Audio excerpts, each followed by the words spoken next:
And they look at Hanukkah as the Jewish thing, or the Jewish Christmas. Maybe we're beyond the Jewish Christmas thing, but you know, it's a Jewish thing.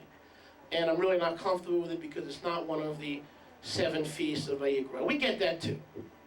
We get that too. How many feasts are there in Vayikra 23? 7, and if we include Shabbat, we have 8. We include the weekly Shabbat, correct. We have 8. So let's be honest. I mean, even when I was a new Jewish believer in Yeshua, I kind of struggle. When it comes to the extra biblical holidays coming out of Christianity, I'm like, if I'm not going to do Ash Wednesday, and I'm not going to do Good Friday, and I'm not going to do Ascension Moon Day, or whatever that is, or St. Elizabeth Valentine the 4th day, if I'm not going to do that, I'm certainly not going to start doing Jewish stuff. In other words, I'm not going to trade Roman customs for Babylonian customs if they're Babylonian, because there's leaven in both houses of Israel. So some Ephraimites, they come into Hanukkah very slowly. I'm getting some affirmations right now. It's like, don't put that Hodu stuff on me. Hodu Shmodu. That's just Brian's making money, he's getting rich. Yeah, he's laughing all the way to the back row.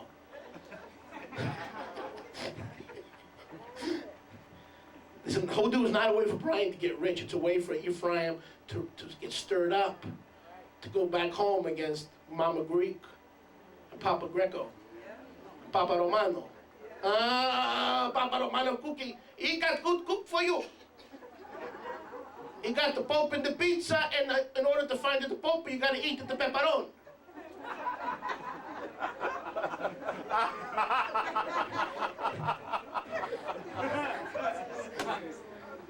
As soon as you eat the pepperoni, you find the Pope. You also find the hell.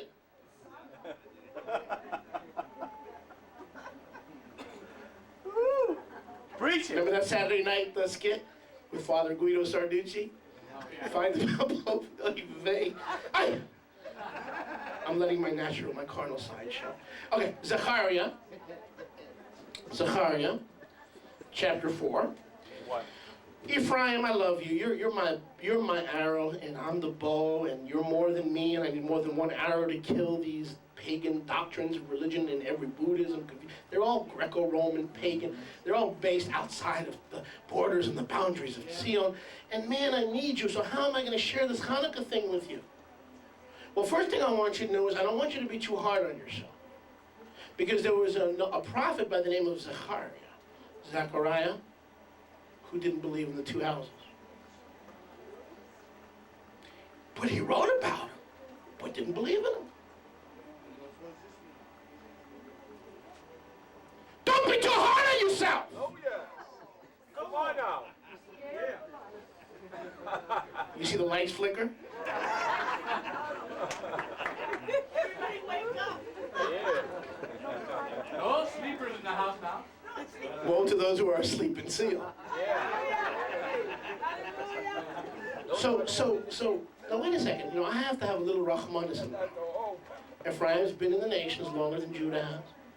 They certainly don't want to jump into this thing unless they're sure that they are returning Ephraimite. This love for Jewish things, this love for Talid, it's inexplicable, and now they're coming up with an answer why they love these things. They are an Ephraimite, but they want to be sure before they know they're an Ephraimite, and why they always cried when they saw Menorah or were interested in the Shabbat service, and they always loved it. Now they've got the answer, they are an Ephraimite, but before they jump into the Hanukkah thing, they know Hanukkah's not in Vayikra 23, they want to go slow. Don't be too hard on yourself, because the prophet didn't believe in the 2 houses either, and he wrote about it. Now, this is going to blow you away. I don't know how I'm going to do 10 pages, but I'm not. I'm just going to do it by the Ruach, okay? Zechariah, let's go to chapter 4, verse 1. The messenger, the angel, messenger, Zechariah 4:1.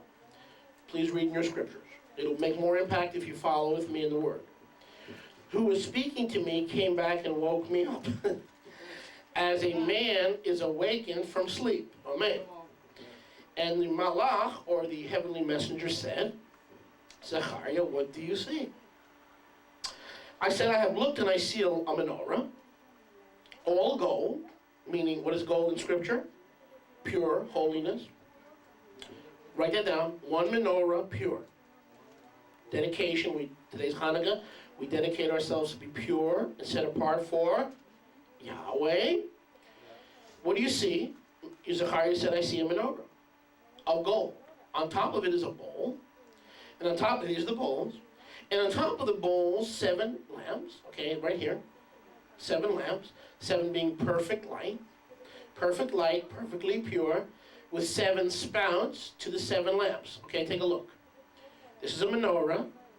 This is a Chanukiah. This is not a menorah. This is 8 branches. This is a Chanukiah, not a menorah.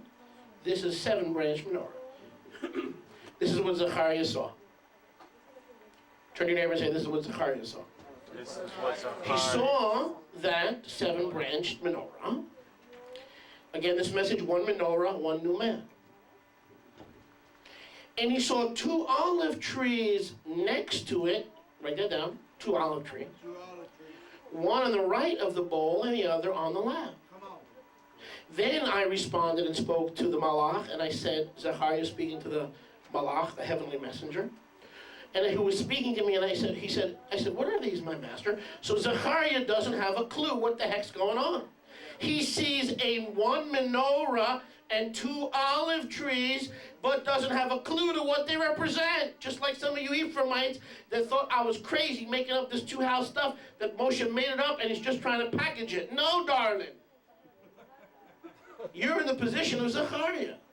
You still don't fully understand and grasp the 2-house truth. But the purpose of the 2-house truth is not to deliver the 2-house truth, it's to make one new man to stand against the influences that you and I cannot stand with now by ourselves in our own strength without our brother Judah or Ephraim. The Jews will never defeat the Palestinians until Ephraim comes home. They're outnumbered. They're out everything. Everything. There are 22 Arab countries. There's 1 Jewish country.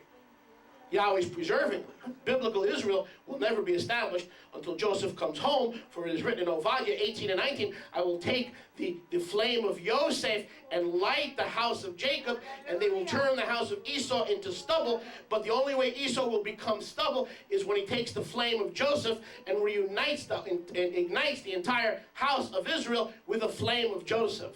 It's written in Obadiah. Read it. 18 and 19. The bow and arrow have to function as echad. Zechariah the prophet, a man full of faith, power, authority, Hanovi. Zechariah Hanavi. We're not talking about, Father McGuinn, who just doesn't have a clue. We're not talking about Rabbi Lipschitz, who's too busy running a Talmud Torah to investigate the truth of who these non-Jews are that are claiming to be Israel. We're talking about Zechariah. He's the dude, man. This is Zechariah. How many know, what did Zechariah do? What is his claim to fame? He wrote Zechariah. Whoa, that's pretty heavy. He wrote the book. Turn to your neighbor and say he wrote the book. He wrote the book. So if anybody should know, he should know. Should he not? I mean, he wrote the book. Wouldn't you expect the author to know something about what he's writing about? If I told you to buy my book and I didn't know what I was talking about and you bought my book, that wouldn't make a lot of sense, would it? If you're going to buy my book, you are presupposing that I know what I'm talking about. Here we are reading and studying Zechariah, thinking he knows what Yahweh wanted him to know, but he admits by asking the heavenly malach, he's saying, nice trees. Real nice trees. What does it mean? So chill out. Some of you, take it easy on yourself. The prophet didn't grasp it right away. Now watch this. The messenger who was speaking to me answered and said to me, don't you know what these are? So can we presuppose the messenger was Jewish? Yeah, possibly, because he's answering a question with a question. Instead of telling Zechariah who the trees are, he's saying what? Don't you know? That's what? A rhetorical question. Don't you know? And I said, no, my master. Zechariah said, no, I don't know. So number one, the malach says this. He answered and said to me, this is the word of Yahweh to Zerubbabel. Not by might or power, but by my ruach. Where did that come from? You know how we quote this all, coming out of that Sunday system? Not by might, not by might. Right? We're quoting that left and right. Just like they quote that other scripture, my people perish for lack of knowledge, right? Every Sunday morning. My people perish for lack of knowledge, right? Then they leave out part B. Because you have rejected the Torah, Yahweh has rejected you, therefore you're stupid. The reason you're perishing for lack of knowledge is because you've rejected the Torah. But they don't quote part B, they just stop at part A. Same here. Not by might, not by power. Okay, so what is the purpose? The purpose is for Zerubbabel to have the strength to rebuild the temple. Hello? And what is Yahweh going to do with the two houses? He's going to rebuild the nation so that they can cleanse the temple of Israel to stand against the anti-Semitic world and the Greco-Roman spirits that seek to destroy the things of Zion. We get it from our kids. We get it from our husband. We get it from our wife. They mock. They mock the things of Zion. They mock the things of Torah. How many of us get it in our own families? It's a mocking spirit, man. It's a Greek-Roman spirit that seeks to set up Zeus and defile the Holy of Holies and defile the altar and the things of Yahweh and the vessels of Yahweh. And the only way you'll be able to have the strength to cast all things as dung that you may attain Mashiach is if you get stirred up. And the only way to stay stirred up is to have Ephraim and Judah functioning as one new man. Are you with me? Okay, now, not by might, not by power, but by my Ruach, meaning the temple will be rebuilt by Yahweh's Ruach. It will be cleansed and then rebuilt in the days of Ezra and Nehemiah. We continue, verse 7. Who are you, great mountain, before Zerubbabel? A plain he will bring forth the capstone with shouts of favor, talking about the rebuilding of the physical temple. Verse 9, the hands of Zerubbabel have laid the foundation of this house. His hand shall complete it. You shall know the Yahweh of hosts has sent me to you. This is a prophecy of the earthly temple. Okay, verse 10, despise not the day of small beginnings, meaning, hey, Yahweh is cleansing his temple with the two houses, standing against Greco-Roman pagan doctrine, but Yahweh says, don't worry, everybody doesn't have it, don't despise the day of small beginnings, and Zechariah still doesn't have his answer. How many know? He asked the angel, what are these two trees? He still doesn't have his answer. Instead of giving Zechariah the answer, he goes into this whole monologue about building the physical temple.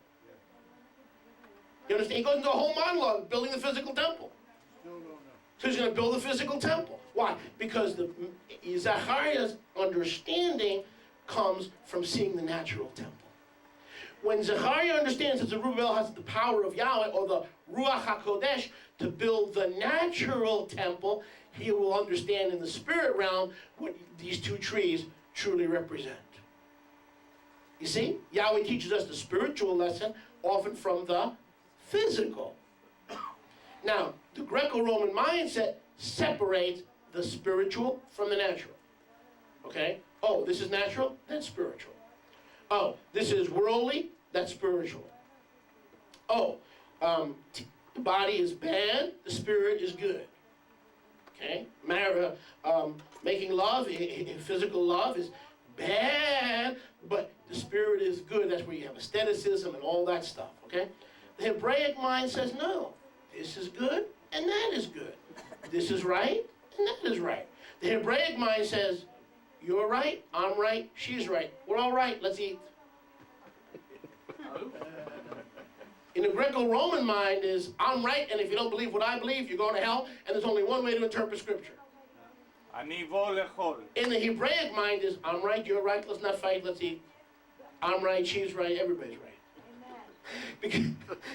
Because there's a million ways to look at things, not just one way. So the Hebraic mind never separates the physical from the spiritual. Everything in the physical is a manifestation of that which is already in the spiritual. Right. The heavenly Jerusalem is manifested in the earthly Jerusalem. The heavenly Holy of Holies is manifested in the earthly Holy of Holies. Yahweh's Son in heaven, Yeshua, is manifested by the birth of Yahweh's Son on earth, the people of Israel. So everything in the earth is a representation or a manifestation of that which is already existing in the spiritual. Hallelujah. And so the Hebraic mind says, that's why when Yeshua brings together everything in the Atid Lavo, he brings together the spiritual and the natural so that everything becomes Echad. Heaven and earth meet and they become Echad. Judah and Ephraim are no longer two nations, they're one new man. The natural Jews and the spiritual Ephraimites become one. They're both physical and spiritual, and they come together in Yeshua. Does any of this make sense? Come on. Turn to everybody says, it makes a ton of sense. It makes a ton of sense. But we're still left with the question of a dumb prophet. Why should we go home tonight or tomorrow and read the book of Zechariah when he didn't even know what he was saying in the Spirit? We've got to solve this understanding. We are the one new man. Yeshua came to make of the two houses one new man. Not so we know the two houses and you don't. And so we're better than you and we're smarter than you and we have more knowledge than you. No! No! Ah!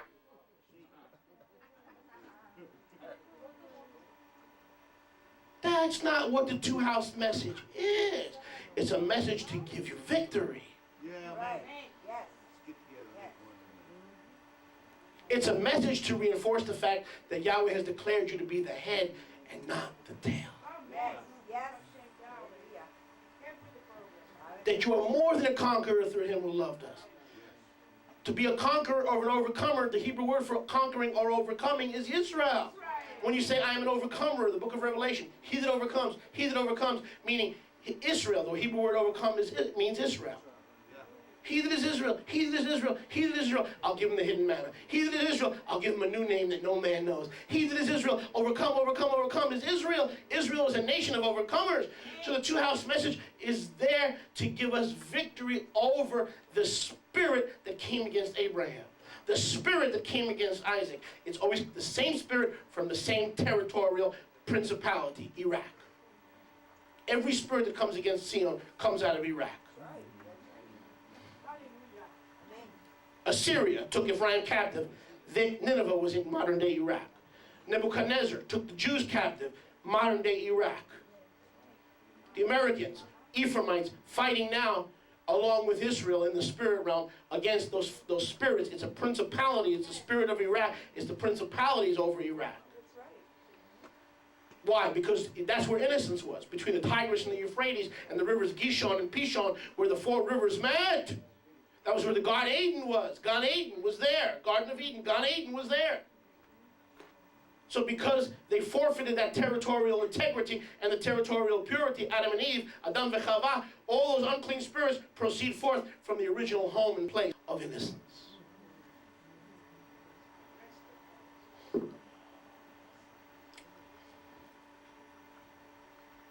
We still got a prophet that ain't checking out.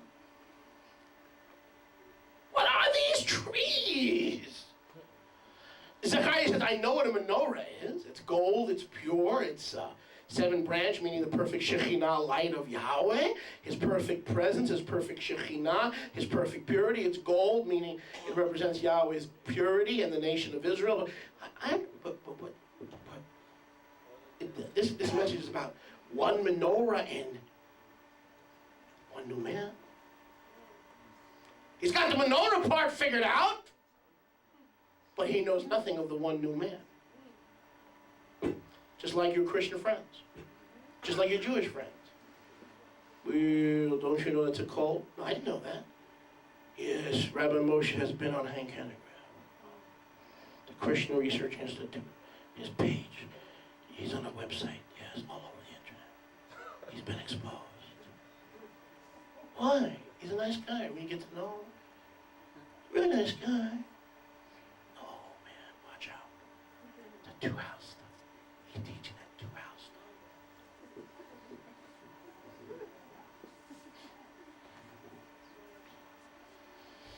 stuff. It's gotten so bad, I used to send Nita to school. And I said, sweetheart, hand this to your teacher. No, Daddy, I don't want to. I don't want everybody persecuting me. But I'll give it to him free. It's a free tape. Tell him, no, I can't. The two houses. In the Messianic school she used to go to, they put a cult alert on the table in the foyer. This is a Messianic Jewish synagogue. Now you know why we're not Messianic Jews. Right in the foyer. Konachowski. Fort Lauderdale. There's a big Messianic synagogue. My name is right on the foyer table, listed as one of the cults. I eat like you. I sleep like you. I scratch my beard when the flies get in there. Just like you. What makes me such a cultic personality? You teach the two houses. You teach the non-Jews that they're Jews. If that's what you think I'm teaching, you need a big Q-tip.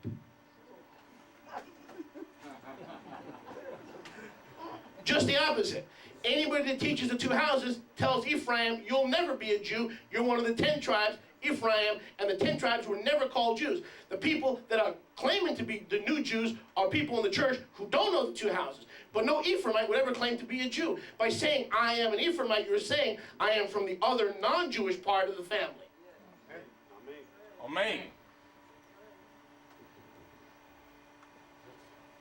Let's get back to Zechariah's problem. Oh, Baruch Hashem Yahweh. Now back to verse 11. So Yahweh says, here's the natural lesson, Zechariah. I'm going to build a temple. It's going to be a pure temple through Zerubbabel. Restoration will come through Zerubbabel. Jewish Israel will be revived through the rebuilding of the walls of Jerusalem and the temple. Then Zechariah is a nice Jewish boy. Nice Jewish boy. He goes, Papa, before you depart from me in the balach, in the vision, he didn't answer my question. Right? Okay. Don't fall asleep on me because I'm about to shout again. And some of those magic markers are going to come rolling out of your hands. So pay attention while it's quiet. Verse 11. Then I responded and said to him, what are these two olive trees, one at the right hand of the menorah and the other at the left? And I responded a second time and said to him, what are the... In other words, he's not getting an answer. He has one time in the beginning of the chapter, now another time at the end of the chapter, now a second time at the end of the chapter. He says, what are these two olive trees, one at the right hand, one at the other left hand? Was there an answer? No. Remember what I told you, you got to get stirred up to get this truth? The Malach Yahweh was